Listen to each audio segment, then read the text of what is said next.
নমস্কার, বেঙ্গল ইন্ডিয়া নিউজের প্রতিবেদন। আজকের বিষয়, কলকাতায় গরম পড়লে উত্তরবঙ্গে ঠান্ডার মধ্যেও গরমের ছুটি, কিন্তু উত্তরবঙ্গে গরমের ছুটি বৈষম্যমূলক। শুধু আজকের দিনে নয়, দীর্ঘদিন থেকে এমনটি অলিখিত বৈষম্য চলে এসেছে। সমস্যা হলো গরমের ছুটি নিয়ে। দক্ষিণবঙ্গ মানে কলকাতা এবং উত্তরবঙ্গের ভৌগোলিকের মধ্যে তফাৎ রয়েছে।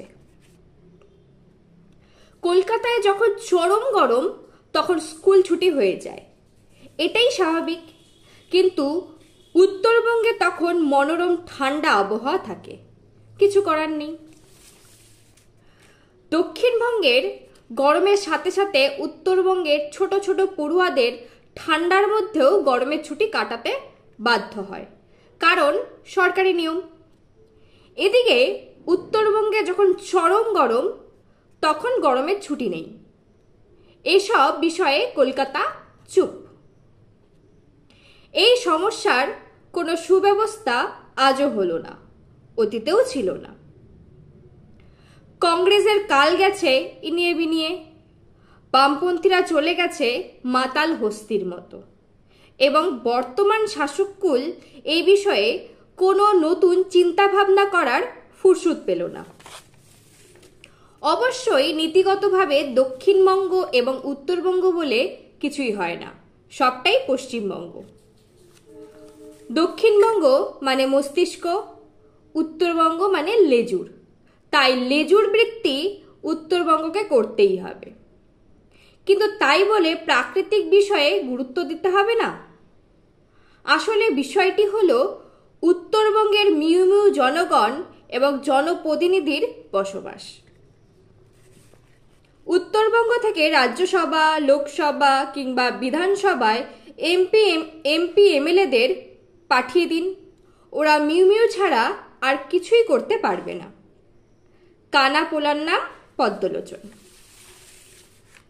আসলে এই মিউ মিউ এমপি এমএলএ দিয়ে উত্তরবঙ্গবাসীর কাজের কাজ কিছুই হয় না। কলকাতার বিধানসভায় এই নিয়ে কথা বলবে উত্তরবঙ্গের এমএলএদের হিম্মতই নেই।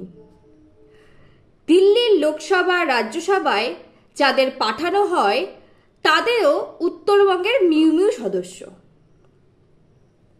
এদিকে অশিক্ষিত উত্তরবঙ্গে সামাজিকভাবে প্রচার রয়েছে গরমের ছুটি শিক্ষকদের জন্য, যেন পড়ুয়াদের জন্য বা অভিভাবকদের জন্য নয়।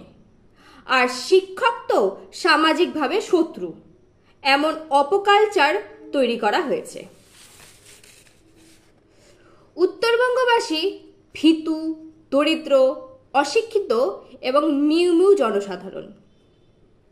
উত্তরবঙ্গবাসী শুধু ভোটদাতা, কিন্তু কলকাতাবাসী চেয়ারে বসা ত্রাতা। চলো উত্তরবঙ্গবাসী তথা উদ্ভটবাসী কলকাতার গরমে আমরা গরমিত হই, কলকাতার শীতে আমরা সর্দি অনুভব করি। সবই তো কলকাতামুখী। কে যেন বলেছিলেন, শরীরের সব রক্ত যদি মাথায় উঠে যায় ব্রেন স্ট্রোক হয়। অসুবিধে নেই, উত্তরবঙ্গে ব্রেনও নেই, স্ট্রোকও নেই। কিন্তু উত্তরবঙ্গের চরম গরমে সঠিক সময়ে গরমের ছুটি প্রদান করা উচিত। ধন্যবাদ।